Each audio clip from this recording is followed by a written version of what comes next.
রহমতের বার্তা নিয়ে, শুরু হয়েছে মাগফিরাত নাজাতের বার্তা নিয়ে। আমরা দেখতে দেখতে প্রায় 17টি রমজান শেষ করে ফেলেছি। আজকের রমজান নিয়ে প্রায় 18টি রমজানে আমরা পদার্পণ করলাম। এই মাহে রমাদানকে আমরা কতটুকু সেলিব্রেট করতে পেরেছি, কতটুকুন মাহে রমাদানের আজমত, মাহে রমাদানের ইজ্জত, মাহে রমাদানের সম্মান আমরা রক্ষা করতে পেরেছি। নিজেরা যদি একটু ক্যালকুলেশন করি তাহলে বের করতে পারবো। আমরা জানি না আগামীর মাহে রমাদান আমাদের ভাগ্যে আছে কিনা, আমরা আগামীর মাহে রমাদান পাবো কিনা। এখানে অনেক মানুষ আছে, গত বছর হয়তো অনেকে ছিল, এখন নাই আমাদের সাথে, এখন আর তাদেরকে খুঁজে পাওয়া যায় না। ঠিক হয়তোবা আগামী মাহে রমাদানে আমাদের মধ্য থেকে অনেকেই চলে যাবে পৃথিবী ছেড়ে, অনেকেই থাকবে না, হয়তোবা আমিও চলে যেতে পারি এই পৃথিবী ছেড়ে। সম্মানিত হাজিরিন, এজন্য আল্লাহর পয়গম্বর সাল্লাল্লাহু আলাইহি ওয়াসাল্লাম বলেন, মাহে রমাদান যে ব্যক্তি পেল কিন্তু গুনাহগুলা মাফ করাইতে পারল না, ওই ব্যক্তির উপর আল্লাহর রাসূল সাল্লাল্লাহু আলাইহি ওয়াসাল্লাম লানত দিয়েছেন। সম্মানিত সুধী, আপনারা দেখেছেন গতকালকে এই পৃথিবীতে আসার সিরিয়াল আছে কিন্তু যাবার কোনো সিরিয়াল নেই। ছোট্ট একটা বাচ্চা, বয়স হবে মনে হয় 11-12 বছর, গতকালকে দুপুর বেলাও এই ছেলেটা মসজিদে নামাজ পড়েছে, মসজিদের খিদমত করেছে। রোজাদাররা যখন ইফতারি করতে আসতো এই ছেলেটা সবকিছু আগায়া দিত, রোজাদারদের খিদমত করত। এই ছেলেটা কালকে সে নিজেও জানে না আগামীকালকে যে তাকে বিদায় নিতে হবে, আগামীকাল যে সে পৃথিবীর মায়া ছেড়ে চলে যাবে, সে আর কখনো মা বলে ডাকতে পারবে না, মা কখনো সন্তান বলে ডাকতে পারবে না। এই কথাগুলা সে আগেও জানতো, কিছুক্ষণ আগেও সে জানতো না। সম্মানিত হাজিরিন, চকের মধ্যে বজ্রপাতে দুনিয়া থেকে হারিয়ে গেল একটি তাজা প্রাণ। এটা মনে করবার কোনো সুযোগ নাই, আপনি এটা চিন্তাও করতে পারবেন না। আপনি আরো কয়েক বছর বাঁচবেন, আর কয়েক বছর পর আপনি ইবাদত বন্দেগী শুরু করবেন, এই চিন্তা আপনি ভুলেও কল্পনা করতে পারবেন না। হইতে পারে আজকের জুমার নামাজ থেকে যাওয়ার পরেও আপনার বিদায়ী ঘন্টা বেজে যেতে পারে, ঠিক কিনা? সম্মানিত হাজিরিন, আমি যখন কালকে ঘটনাটা শুনেছি সাথে সাথে কেন যেন এমনিতেই আমার হৃদয় কেঁদে দিয়েছে। মৃত্যু আমাদের কত কাছে, মৃত্যু কতটা সন্নিকটে। আমরা মানুষ কিসের ধান্দায় বিভোর, সেই জায়গায় তো আমিও থাকতে পারতাম, ঠিক না? সেই জায়গায় তো আমিও থাকতে পারতাম, হয়তো কোনো দুর্ঘটনায় আমিও তো চলে যেতে পারি। আমি যখন মোটর সাইকেল চালাই রাতের বেলা, আমার কাছে খুব ভয় লাগে কোন সময় জানি আমার বিদায়ী ঘন্টা এখান থেকে বেজে যায়। আমার আম্মা যদি শুনে আমি মাহফিলে গেছি, রাত্র সারা রাত ঘুমায় না, 1টা-2টা যখনই মাহফিল সারি 2টার দিকে দেখে আম্মা ফোন দিচ্ছে, আসছো কিনা ঠিক মতো। সম্মানিত হাজিরিন, এই জন্য বিজয়ী ঘন্টা কখন কার বেজে যায় এটা বলা যায় না। এজন্যই কবি বলেছিলেন, এমন জীবন তুমি করিবে গঠন, মরিলে হাসিবে তুমি, কাঁদিবে ভুবন। তোমার জীবনটা যদি সুন্দর হয়, তোমার জীবনটা এমন ভাবে যদি তুমি গঠন করো, তুমি যখন চলে যাবে পৃথিবীর মানুষগুলো এই কথাটা বলতে বাধ্য হবে, এই লোকটার এই পৃথিবীতে আরো কিছুদিন বেঁচে থাকার দরকার ছিল, ঠিক কিনা? মানুষগুলো বলবে, এই মানুষটা যদি সমাজে আরো কিছুদিন থাকতো তাহলে এই সমাজটা আরো উন্নতি হতো, আরো পরিবর্তন হতো। মানুষ তোমার কথাগুলো স্মরণ করবে, দোয়া মুনাজাতে তোমাকে স্মরণ করবে। আমরা আমাদের আকাবিররা যারা চলে গিয়েছে, আমরা তাদেরকে মুনাজাতে স্মরণ করি কি করি না?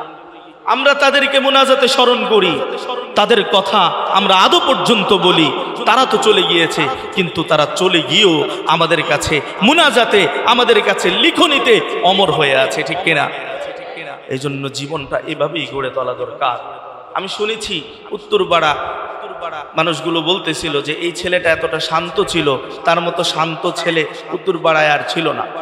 এই যে মানুষের মুখ থেকে এই কথা, ইভেন মসজিদের ইমাম সাহেব যার ব্যাপারে স্বীকৃতি দেয় সে তো কখনো উল্টাপাল্টা হইতে পারে না। ওই ছেলেটার গুনাহের খাতাই তো ওপেন হয় নাই, গুনাহের খাতা ওপেন হয় নাই।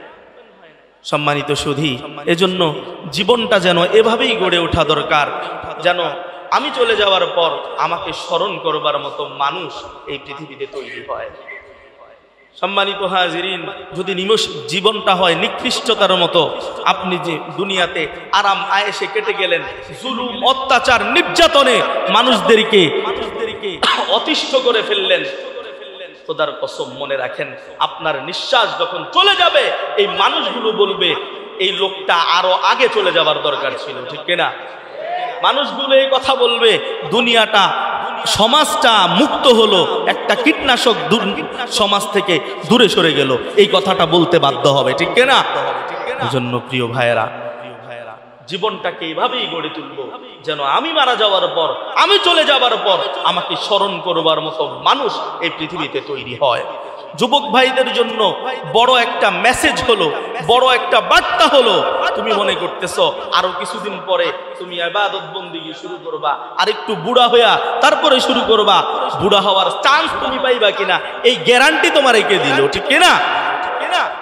সম্মানিত হাজিরিন, গত জুমায় আমরা জাকাত নিয়ে আলোচনা করেছি, জাকাতের ডিটেইলস আমরা আলোচনা করেছি। আমরা বলেছি কোন কোন স্টেপে জাকাত দিতে হবে, জাকাতের স্ট্যান্ডার্ড আমরা মেনটেন করেছি।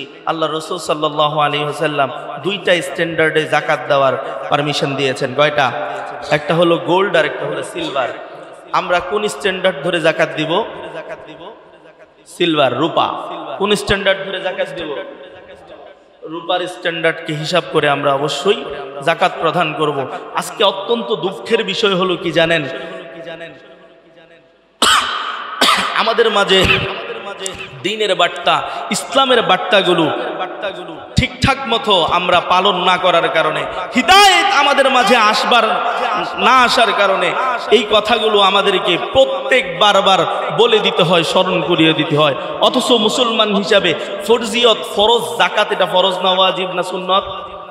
জোরে গণ, নামাজ পড়া ফরজ না ওয়াজিব না সুন্নত? নামাজ যেমন ফরজ, জাকাতও ঠিক তেমনই ফরজ, ঠিক না? অতএব এই অবহেলা কেন? এই অবহেলার একটাই কারণ, আমরা এখনো পর্যন্ত হিদায়াতের রাস্তায় হাঁটতে পারি নাই। আমরা জানিই না কোন কোন সম্পদের জাকাত দিতে হবে। আমরা যাইয়া হুজুররাও জিগায় না, ডরে জাকাত নিয়ে আবার বেশি দিতে হয়, ঠিক না? হুজুররাও জিগায় না, জাকাত নিয়ে আবার বেশি দিতে হয়। আমরা কেমন মুসলমান? শুধু গুস্ত খাওরা মুসলমান হইছি আমরা, কিন্তু প্রকৃতার্থে আমরা পরিপূর্ণ মুত্তাকি মুমিন হইতে পারি নাই। অথচ সুদ ভিত্তিক অর্থ ব্যবস্থায় মানুষকে দারিদ্র বানায়। যে বড় লোক সে শুধু বড় লোকই হয়, আর যে গরিব চামড়া ফিডে লাগিয়া একবারে মাটির লগে মিশা যায়। এটা হচ্ছে সুদ ভিত্তিক অর্থ ব্যবস্থার পরিণতি। আর জাকাত ভিত্তিক অর্থ ব্যবস্থা, জাকাত ভিত্তিক অর্থ ব্যবস্থা এমন এক অর্থ ব্যবস্থা, যেই অর্থ ব্যবস্থায় কেউ পাঁচতলায় গিয়ে থাকবে আর কেউ বাসতলায় থাকবে, এটা নয়। বরঞ্চ যে পাঁচতলায় থাকবে তার 1 লক্ষ টাকায় 2,500 টাকা গরিবের হক আছে, ঠিক কিনা? এটা গরিবের হক। চায়া আনতে যাবে কেন? সে নিজে বের করে দিবে, ভাই এটা তোমার হক, তুমি নিয়ে যাও, এটা তোমার হক, তুমি নিয়ে যাও। প্রিয় ভাই আমার, আজকে জাকাত ভিত্তিক অর্থ ব্যবস্থা যদি আমাদের দেশে কায়েম থাকতো, খোদার কসম ওই পদ্মা সেতু একটা কেন, আমরা আমাদের ধনীদের কাছ থেকে যদি যথাযথভাবে জাকাত কালেক্ট করতে পারতাম, 5টা পদ্মা সেতু আমরা নিজেদের অর্থায়নে তৈরি করতে পারতাম, এবং তৈরি করার পর আমাদের দেশের সমস্ত অর্থনৈতিক চাহিদা পূরণ করার পরেও বিদেশে আমরা সহযোগিতা করতে পারতাম, ঠিক কিনা? কিন্তু জাকাত ভিত্তিক অর্থ ব্যবস্থা আমাদের মধ্যে প্রচলিত না হওয়ার কারণে এখন আমরা দেখি গরিবরা না খায়া মরে, আর বড় লোক যারা এরা এসি রুমের সিপার মধ্যে বৈশা বৈশা মুরগির রান্না পায়, ঠিক কিনা? আর বইয়া বইয়া আমাগরে ওয়াজ করে, বড়ই দিয়া তোমরা ইফতার করবা, খেজুরের দরকার, ঠিক কিনা? সম্মানিত হাজিরিন, এই জন্যে জাকাতের হিসাব পুঙ্খানুপুঙ্খানুভাবে করবেন। গত জুমায় আমরা বলেছি, কেউ যদি পুঙ্খানুপুঙ্খানু হিসাব করে জাকাত দিয়ে দেয়, আল্লাহ তাআলা তার 6টা উপকারিতা, 6টা উপকারিতা আমরা গত জুমায় বর্ণনা করেছি, তাই না? 6টা উপকারিতা। তার মালটা সম্পূর্ণ রব্বে কারীম হালাল করে দিবেন, ওই ব্যক্তির দোয়া আল্লাহর দরবারে কবুল হবে, তার সম্পদ কখনো বিনষ্ট হবে না, কোনো জালেম তার সম্পদ কখনো ধ্বংস করতে পারবে না, তার সম্পদ কখনো ওয়ারিসদের বাহিরে যাবে না। যাকাত দেওয়ার ফজিলত, যাকাতে অর্থ কখনো কমে না, বরঞ্চ অর্থ বাড়ে। সুবহানাল্লাহ, জোরে বলেন সুবহানাল্লাহ। সম্মানিত হাজিরিন, মনে রাখতে হবে যাকাত দিবেন কি কি? স্বর্ণ রূপা, স্বর্ণ রূপা নগদ অর্থ, স্বর্ণ রূপা নগদ অর্থ, ব্যবসায়িক পণ্য, ব্যবসায়িক পণ্য। আপনি যে বাসায় থাকেন, স্থাবর অস্থাবর যে সম্পত্তি আপনার, যেটা আপনি ইউজ করেন, এটার যাকাত দিতে হয় না। যেই ফসল আপনি করেন, এই ফসলের ওসর দিতে হয়। এই ফসলের কি দিতে হয়? ওসর। এই ফসলের একটা আলাদা যাকাত আছে। প্রিয় ভাই আমার, আমরা কখনো এই বিষয়গুলো নিয়ে চিন্তা করবার চেষ্টাও করি না। মনে রাখবেন, 1 টাকা দান করার চাইতে আপনার উপরে যেই যাকাত আসছে, এই যাকাত পরিশোধ করা আপনার জন্য ফরজ, ঠিক না? আপনি দান করলেন, আপনি দান করলেন লাখ লাখ টাকা, হাজার হাজার টাকা দান করলেন, এই দানে যাকাত আদায় হয় নাই। এই দানে কি হয় নাই? যাকাত আদায় হয় নাই। আমি বলবো ভাই, আপনি ওই যেই দান মারছেন 50,000, এই 50,000 দান না কইরা আপনি হিসাব করেন আপনার যাকাত কত হইছে। যাকাত দেন। কি দেন? যাকাত দেন। মাথার বোঝা কমান, মাথার বোঝা কমান, আগে যাকাত দেন, এরপরে দানের চিন্তা করেন। এখান থেকে আপনি যাকাত দেন। আর যাকাত দিতে হয় 8টা খাতে, আমরা বর্ণনা করেছি। কয় খাতে? 8টা খাতে যাকাত দিতে হয়। 8 খাতে আপনারা যাকাত দিবেন। যাকাতের আলোচনা গত সপ্তাহে হয়ে গেছে, আর নতুন করে করলাম না। আর অবশ্যই যাকাতুল ফিতির আদায় করে দিবেন। যাকাতুল ফিতির, ফিতরা, ফিতরার স্ট্যান্ডার্ড আমরা বলেছি গত জুমায়। সর্বনিম্ন বাংলাদেশ গভর্নমেন্ট ইসলামিক ফাউন্ডেশন কর্তৃক নির্ধারণ করা হয়েছে 115 টাকা জনপ্রতি। আর আপনি কেন 115 টাকা দিবেন? 115 টাকা তো তার জন্যে যে একেবারে নিম্ন লেভেলের।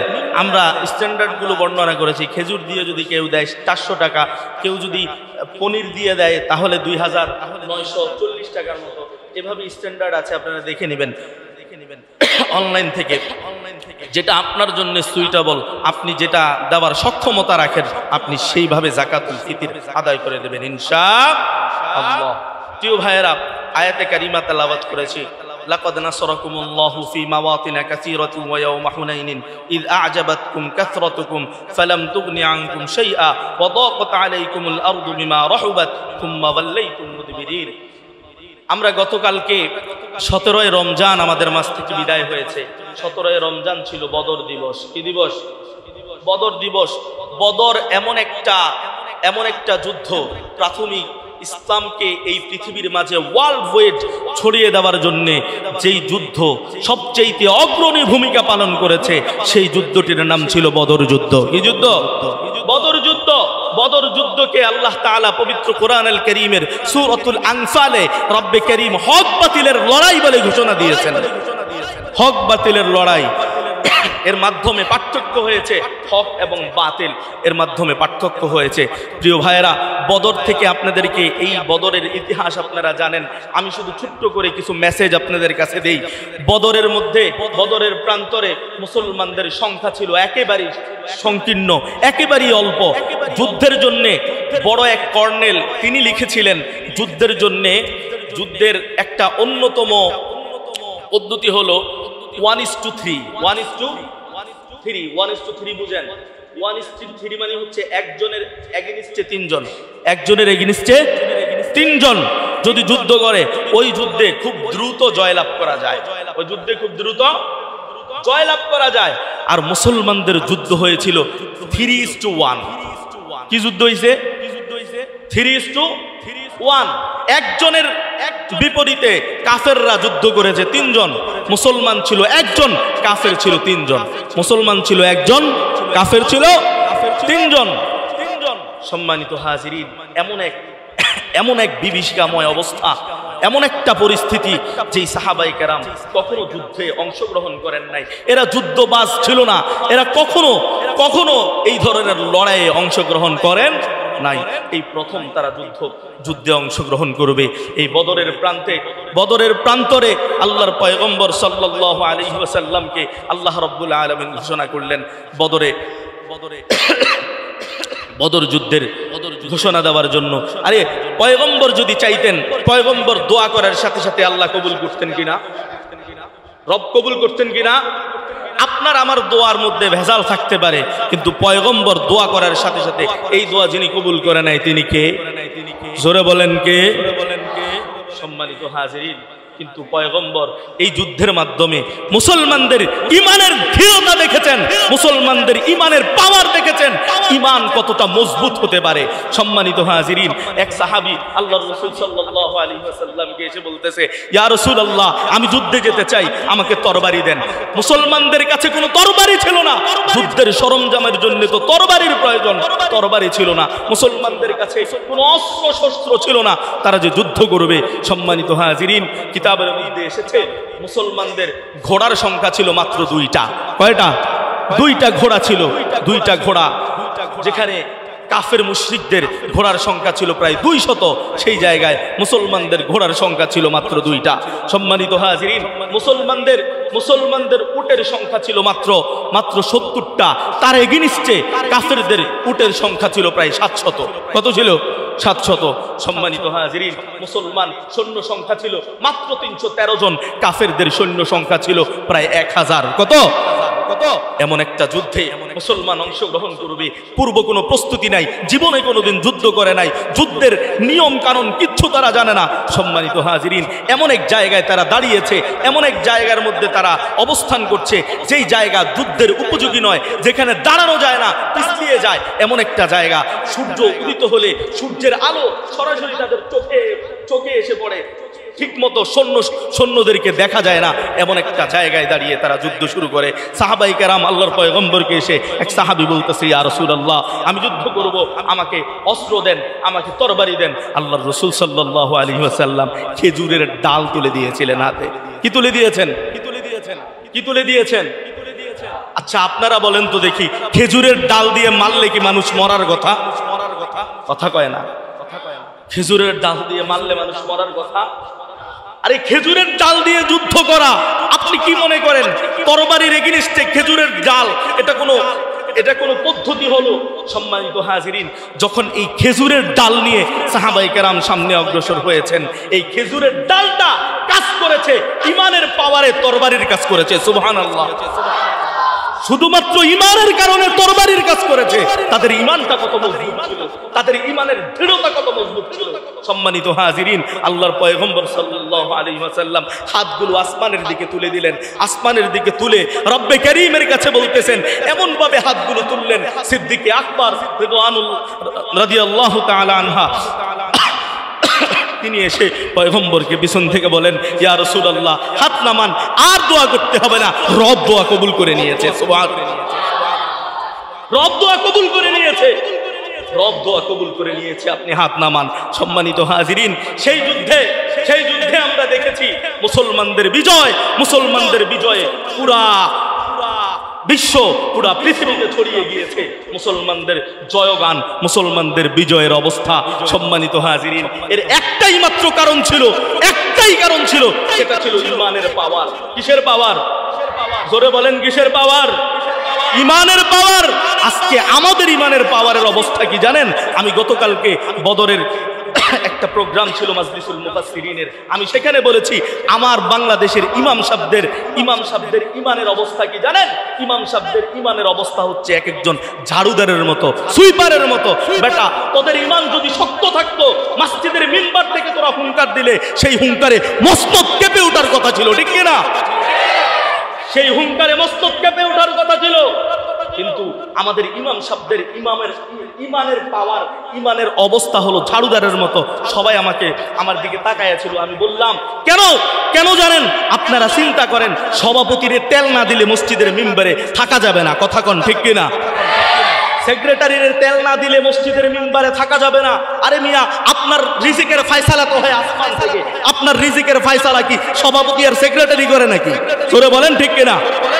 সম্মানিত হাজিরিন, মজার বিষয় হলো মজার বিষয় হলো এই মানুষগুলো যখন মসজিদের মিম্বারে বসে পাবলিকরে চাকরি বাঁচানোর জন্য পাইকারি দরে আব্বা ডাকে, এগুলা মসজিদের মিম্বার থেকে কিভাবে হক কথা মানুষের সামনে উপস্থাপন করবে? কথা কোন ঠিক কিনা? মসজিদের মিম্বার থেকে এদের জবান দিয়ে হক কথা আসবে না। এরা কোরআন সুন্নাহর কথাগুলো যথাযথভাবে বলতে পারবে না। আমি আমার মসজিদ ম্যানেজিং কমিটির সভাপতি সেক্রেটারিকে যখন নিয়োগ হয়েছে, আমি আমার সেক্রেটারিকে বলেছি যে আমি মসজিদের মিম্বার থেকে কোরআন সুন্নাহ যেটাকে অ্যালাউ করবে আমি সেটাই বলবো। যদি বাধা বিপত্তি আসে এক মুহূর্ত দেরি করবো না, চাকরি ছেড়ে দিয়ে চলে যাবো। জিজ্ঞাসা করে দেখেন, আউলিয়া ভাই আমাকে বলেছিল, হুজুর কোরআন সুন্নাহ যেটা অ্যালাউ করে আপনি সেটা নির্দ্বিধায় বলে যাবেন ইনশাআল্লাহ। আমরা কখনো বলবো না কোরআন সুন্নাহ যেটাকে অ্যালাউ করবে না সেটা আমরা নিজেরাও অ্যালাউ করবো না। সম্মানিত হাজিরিন, এটা ধন্যবাদ দেই আপনাদেরকে। আমি আমার লাইফে 2টা ঘাটতেরা সভাপতি পাইছিলাম। কয়টা? 2টা ঘাটতেরা সভাপতি পাইছিলাম। আমাকে মসজিদের সামনে দাঁড়ায়া আঙ্গুল উঁচাইয়া বলতেছে আপনাকে এটা করতে হবে।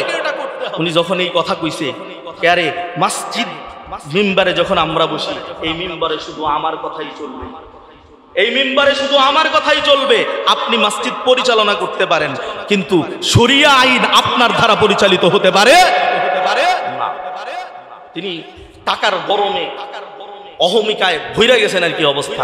আমি শুধু সুন্দর করে মসজিদের মিম্বার থেকে নেমে সামনের কাতারে দাঁড়ায় বসলাম, সামনের কাতারে গিয়ে বসলাম, বললাম আজকের খুতবাটা আপনি দিবেন, আজকের খুতবার নামাজ আপনি পড়াইবেন। বিশ্বাস করেন লোকটার আগা থেকে মাথা পুরাটা ঘামে বইরা গেছে, পুরাটা ঘামে ভরে গেছে। সম্মানিত হাজিরিন, এখনো মাঝে মাঝে রাস্তায় দেখা হয়, রাস্তায় দেখা হইলে সেপ্টা গায়ে ওরে কামড়া করছে কি হুজুরে, জুমা শেষ সাথে সাথে বাড়ি চলে গিয়েছে। সম্মানিত হাজিরিন, এটা বলার উদ্দেশ্য হলো আমাদের ইমানের পাওয়ারটা, ইমাম সাহেবদের ইমানের পাওয়ার এত নিম্ন হয়ে গেছে, এত নিচু নেমে গেছে। আজকে আমরা মসজিদের মিম্বর থেকে হক কথাগুলো বলতে ভয় পাই, ঠিক না? চিন্তা করি আমার চাকরি নিয়ে আবার চলে যায়, আরে চাকরি চলে গেলে যাবে, আলহামদুলিল্লাহ আমি যতবার চাকরি ছাড়ছি এর চাইতে উন্নত আসনে আল্লাহ তাআলা আমাকে বসিয়েছেন। সম্মানিত হাজিরিন, এজন্য আমরা তো বলবো হাসবুনাল্লাহু ওয়া নি'মাল ওয়াকিল, নি'মাল মাওলা ওয়া নি'মান নাসির। আমাদের নিরাপত্তা তো আল্লাহর হাতে, ঠিক কি না? সম্মানিত হাজিরিন, আজকের গভর্নমেন্টের অবস্থা আপনারা জানেন। গতকালকেও আপনাদের এখান দিয়ে, গত পরশুদিন এখান দিয়ে বিআইপি গেছে, বিআইপি যাওয়ার সময় সবগুলো ফুটওভার ব্রিজ বন্ধ করে দিছে। কেন? নিচ দিয়া যাবে, গাড়ি যাবে ইয়ার নিচ দিয়া, রাস্তার নিচ দিয়া, তাদের কত আতঙ্ক, কত ভয়, সব পুলিশ দিয়ে বন্ধ করে দিয়েছে। অথচ এই গোটা পৃথিবী শাসন করেছেন আমিরুল মুমিনিন খলিফাতুল মুসলিমিন হযরত ওমর রাদিয়াল্লাহু তাআলা আনহু, গোটা পৃথিবী শাসন করেছেন।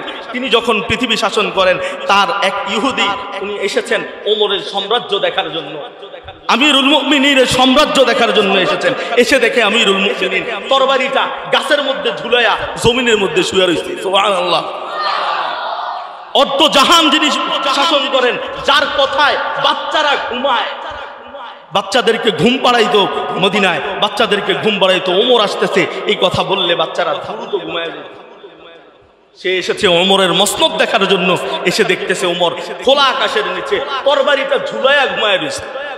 সম্মানিত হাজিরিন, জিজ্ঞাসা করে আমিরুল মুমিনিন, আপনি কোনো নিরাপত্তা ছাড়া, আপনার কোনো স্পেশাল ফোর্স নাই, আপনার তো দরকার ছিল অর্ধ জাহান আপনি শাসন করেন, এখানে বসে বসে আপনার তো দরকার ছিল একটা স্পেশাল ফোর্স তৈরি করা, যে স্পেশাল ফোর্স আপনার নিরাপত্তা দিবে। আমিরুল মুমিনিন বলেছিল হাসবুনাল্লাহু ওয়া নি'মাল ওয়াকিল, নি'মাল মাওলা ওয়া নি'মান নাসির। আরে আমাদের নিরাপত্তা তো আসমান থেকে দেওয়া হয়। সুবহানাল্লাহ। নিরাপত্তা তো আসমান থেকে হয়, আমরা কেন জমিনের নিরাপত্তা নিব? সম্মানিত হাজিরিন, আজকে আমরা সোনার মানুষে রূপান্তরিত হতে পারি নাই। সোনালী মানুষগুলো চলে গিয়েছে। বদর থেকে আমাদের শিক্ষা নেওয়া দরকার, বদরি সাহাবীদের ইমানের পাওয়ার, ইমানের অবস্থা। সম্মানিত হাজিরিন, তারপরের বছরই একটা ছোট্ট ঘটনা বলে আজকের আলোচনা শেষ করছি। আজ বদরের পরের বছরই উহুদের যুদ্ধ সংগঠিত হয়েছে। উহুদের যুদ্ধে মুসলমানদের সংখ্যা কিন্তু কম ছিল না, মুসলমানদের সংখ্যা বেশি ছিল, প্রায় 4000 সৈন্য ছিল। কত? 4000 সৈন্য ছিল। মুসলমানদের মধ্যে সবকিছু বেশি ছিল, কিন্তু মুসলমানরা আক্ষরিক অর্থে প্রাথমিক পর্যায়ে মুসলমান পরাজয় বরণ করে, তারা পৃষ্ঠ প্রদর্শন করতে বাধ্য হয়। তার একমাত্র কারণ হচ্ছে মুসলমান তখন তাদের সংখ্যাধিক্যের উপর নির্ভর করে তারা বলতেছে, আমরা বদর যেহেতু অতিবাহিত করে ফেলেছি, আমাদের পাওয়ার, আমরা তো এখন যুদ্ধ করার একটা অভিজ্ঞতা তৈরি হয়েছে, আমরা অস্ত্র কিভাবে চালাতে হয় আমরা সেটা জানি, আমাদের সৈন্য সামন্ত বেশি, আমাদের সব কিছু এখন বেশি, আমরা এখন অনায়াসেই বিজয় লাভ করব। সম্মানিত হাজিরিন, কিছুক্ষণের মধ্যে দেখা গেল মুসলমান সৈন্যবাহিনী এমনভাবে হারিয়ে গেল, বিভিন্ন জায়গা থেকে তারা পৃষ্ঠ প্রদর্শন করলো। আল্লাহর পয়গম্বর সাল্লাল্লাহু আলাইহি সাল্লাম তার দান মোবারক শহীদ করে দিলেন ওই যুদ্ধে। সম্মানিত হাজিরিন, তার পরবর্তীতে অল্প কিছু সংখ্যক সাহাবায়ে কেরামদের মাধ্যমে ওই যুদ্ধে মুসলমান জয়লাভ করে। কিন্তু সম্মানিত হাজিরিন, যে আয়াতে কারিমা তেলাওয়াত করেছি, লাকাদ নাসারাকুমুল্লাহু ফি মাওয়াতিন কাসীরাতিন ওয়া ইয়াওমা হুনাইনিন ইয আ'জাবাতকুম কাসরাতুকুম ফালাম তুগনি আনকুম শাইআ ওয়া দাকাত আলাইকুমুল আরদু বিমা রাহাবাত সুম্মা ওয়াল্লাইতুম মুদবিরিন। মুসলমানদের সংখ্যা ছিল 12,000। কত? হুনাইনের যুদ্ধে মুসলমানদের সংখ্যা ছিল 12,000, সেখানে কাফেরদের সংখ্যা ছিল মাত্র 4,000। কয় হাজার? অল্প দেখি মুসলমান বেশি না কম? জোরে বলেন, বেশি না কম? এই হুনাইনের যুদ্ধে মুসলমানদের সংখ্যা ছিল 12,000। এই 12,000 সৈন্য নিয়ে তারা যুদ্ধ শুরু করেছে। সম্মানিত হাজিরিন, ওই যুদ্ধে তাদের সব ইমানের পাওয়ার ছিল সংখ্যাধিক্যের উপর, তারা নির্ভর করেছে। একজন মানুষও ইনশাআল্লাহ বলে নাই, আল্লাহর উপর তাওয়াক্কুল করে নাই। আল্লাহ রাব্বুল আলামিন তাদেরকে পরীক্ষা করবার জন্য মাঠে যখন গিয়েছে, অল্প কিছুক্ষণের মধ্যেই পুরা সৈন্যবাহিনী, মুসলিম সৈন্যবাহিনী মাঠের মধ্যে হারায় গেছে, তাদেরকে আর খুঁজে পাওয়া যায় না। পৃষ্ঠ প্রদর্শন করেছে, তারা পালিয়েছে। সম্মানিত হাজিরিন, এর একমাত্র কারণ ছিল ইমানের পাওয়ার তখন কমে গেছে, ঠিক না? এজন্য ইমানের পাওয়ার যখন আপনার মধ্যে থাকবে, ইমানের শক্তি দিয়ে সবকিছু জয় করা সম্ভব। কথা বলেন, ঠিক না? সম্মানিত হাজিরিন, ইমানকে দৃঢ় করা দরকার। আল্লাহ রাব্বুল আলামিন আমাদের ইমানের মজবুতি দান করুন। জোরে বলেন আমিন। সম্মানিত হাজিরিন, আজকে 17ই রমজান, মাহে রমাদান। অন্যতম একটি আমল হচ্ছে ইতিকাফ। ইতিকাফ আল্লাহর রাসূল সাল্লাল্লাহু আলাইহি ওয়াসাল্লাম প্রতি রমজানে রাসূলুল্লাহর জীবদ্দশায় যবে থেকে মাহে রমাদানের রোজা ফরজ হয়েছে, এরপর থেকে কোনো বছর আল্লাহর রাসূল সাল্লাল্লাহু আলাইহি ওয়াসাল্লাম ইতিকাফ কখনো ছাড়েন নাই। রাসূলুল্লাহ যেই আমলটা তার জীবদ্দশায় কোনোদিন ছাড়েন নাই, আপনি আর আমি কখনো ওই আমলটা করিই নাই। কথা কোন, ঠিক কিনা? এমন মানুষ আমাদের মধ্যে আছে, আপনি আর আমি ওই আমলটা কখনো করি নাই, অথচ এটা সুন্নতে মুআক্কাদা। যদি কেউ ইতিকাফ না করে কোনো মহল্লায়, তাহলে আল্লাহ রাব্বুল আলামিন পুরা মহল্লার মানুষদেরকে গুনাহগার বলে ঘোষণা দিবেন। সম্মানিত হাজিরিন, এই জন্য অবশ্যই এই ইতিকাফ আপনি কেন করবেন মনে রাখবেন। একটা হাদিস আমি পেয়েছি, ইতিকাফ কেউ যদি আল্লাহর রাস্তায়, আল্লাহর জন্য একদিন ইতিকাফ করে, কয়দিন? একদিন যদি কেউ ইতিকাফ করে, তাহলে জাহান্নাম তার কাছ থেকে 3 খন্দক দূরে চলে যায়। সুবহানাল্লাহ, জোরে বলেন সুবহানাল্লাহ। আল্লাহর সন্তুষ্টির জন্য কেউ যদি একদিন ইতিকাফ করে, জাহান্নাম তার কাছ থেকে 3 খন্দক দূরে চলে যায়। সম্মানিত হাজিরিন, এক খন্দকের পরীক্ষা হলো আসমান থেকে জমিন পর্যন্ত যে ফারাক আছে, এই ফারাক। সুবহানাল্লাহ। সম্মানিত হাজিরিন, অত্যন্ত গুরুত্বপূর্ণ একটা আমল হচ্ছে ইতিকাফ। আমাদের দেশের মৌলবীরা ইতিকাফটাকে অনেক কঠিন করে ফেলে, এই জন্য অনেক মানুষ ইতিকাফে বসতে চায় না, ঠিক না? এরা মনে করে ইতিকাফে বসলে মনে হয় বোবা হয়ে যাওয়া লাগে, আর কোনো কথাবার্তা বলা যাবে না, একদম বোবা হয়ে থাকতে হবে। বিষয়টা এমন নয়। আপনি বাসা বাড়িতে যেভাবে থাকেন, মসজিদেও সেভাবেই থাকবেন। শুধুমাত্র কিছু রিস্ট্রিকশন হলো, মসজিদের যে আদবগুলো আছে, এই আদবগুলো বজায় রাখবেন। কথা বুঝাইতে পারছি? আপনার যা দরকার আপনি সেটা চাইতে পারবেন মুখ বুঝে। আমি দেখছি এক জায়গায় উনি চিঠি লেখা দিত, চিঠি লিখতো, কথা কইতো না, চিঠি লিখে দিত। আমি জিগাই কি লেখছেন এটা, আপনি কন, মুখ দিয়া কন, কি লাগবো আপনার? লবণ লাগবো আর কি, বাসা থেকে আনতো। চিঠি লিখে দেয়, কথা কইতো না, কথা বলবে না। এটা শিখাইলো গাড়ায়, আপনি কথা বলা যাবে না। আপনার যেটা প্রয়োজন আপনি সেটা বলতে পারবেন, যেটা প্রয়োজন সেটা বলতে পারবেন। মসজিদে যেভাবে অপ্রয়োজনীয় কথা বলা নিষেধ, ঠিক অপ্রয়োজনীয় কথা আপনি মসজিদে বলবেন না। ইসলামিক আলোচনা করা যাবে, বই পড়া যাবে, কিতাব পড়া যাবে, কোনো অসুবিধা নাই। শুধু রিস্ট্রিকশন হলো মসজিদের আঙ্গিনার বাহিরে আপনি যেতে পারবেন না। মসজিদের আঙ্গিনার বাহিরে আপনি যেতে পারবেন না। যতটুকুন মসজিদের আঙ্গিনা ততটুকুনের মধ্যে আপনি ইতিকাফ, ইতিকাফের একটা অন্যতম ফজিলত হচ্ছে কোন আল্লাহর বান্দা যদি 10 দিন ইতিকাফ করে, ওই আল্লাহর বান্দার কাছ থেকে লাইলাতুল কদর কখনো ছুটে যায়। লাইলাতুল কদর সম্পর্কে তো আমরা জানি, হ্যাঁ, 1000 মাসের চাইতে উত্তম। কোন আল্লাহর বান্দা, আল্লাহর পয়গম্বর সাল্লাল্লাহু আলাইহি ওয়াসাল্লাম বলেন, সাহাবায়ে কেরাম রাসূলুল্লাহকে জিজ্ঞাসা করে, ইয়া রাসূলুল্লাহ, আপনার পূর্বের উম্মতরা তো অনেক দিন হায়াত পেয়েছে, অনেক বছর হায়াত পেয়েছে, অনেক বছর হায়াত পেয়েছে, আমাদের হায়াতের তুলনা তো একেবারে অল্প, আমরা কিভাবে অল্প হায়াত দিয়ে তাদের আগে জান্নাতে যাব? আল্লাহর পয়গম্বর সাল্লাল্লাহু আলাইহি ওয়াসাল্লাম বলেন, তোমাদেরকে আল্লাহ তাআলা বোনাস দিয়েছে বেশি। কি দিয়েছে বেশি? বোনাস। ডিউটি কম, বোনাস বেশি। ডিউটি কম, বোনাস বেশি। এই লাইলাতুল কদর হচ্ছে আমাদের জন্য বোনাস। লাইলাতুল কদর আমাদের জন্য কি বোনাস? কেউ যদি একটা লাইলাতুল কদর পেয়ে যায়, তাহলে 83 বছর 4 মাস ইবাদত করলে যেই সওয়াব তার আমলনামায় লেখা হবে, একটা লাইলাতুল কদর যদি কেউ পেয়ে যায়, 83 বছর 4 মাস ইবাদতের সওয়াব তার আমলনামায় লিখে দেওয়া। এবার আপনি চিন্তা করেন, আপনার জীবদ্দশায় 10টা লাইলাতুল কদর যদি আপনি পান, কয়টা? 10টা লাইলাতুল কদর যদি পান, 12টা 20টা লাইলাতুল কদর যদি আপনি পেয়ে যান, তাহলে 1000 মাসের চাইতেও, 1000 বছরের চাইতেও বেশি ইবাদতের সওয়াব আপনার আমলনামায় চলে আসে। সুবহানাল্লাহ। ইতিকাফ কারা কারা করব? হাত তুলি আমাদের মসজিদে ইনশাআল্লাহ।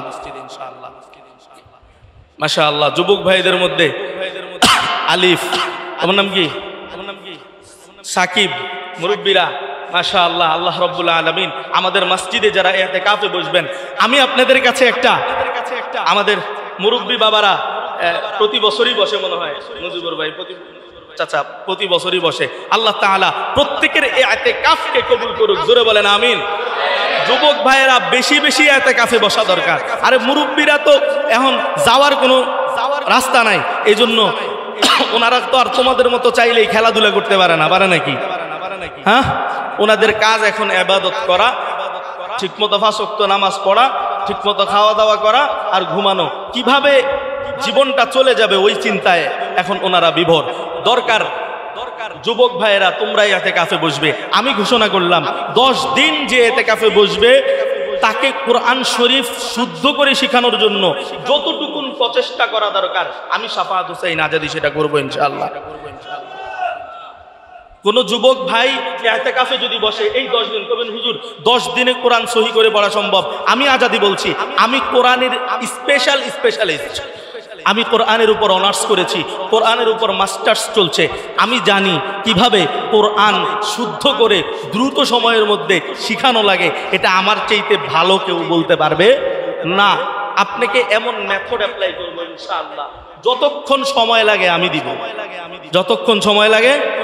হুজুর টেহা দেওয়া লাগবে না, টেহা লাগবে না। বাঙালি ফ্রি ফায়ারে আল কাতরাও নেয়, কিন্তু জ্ঞান নিতে চায় না। এটা হইল বাঙালির বড় সমস্যা, ঠিক না?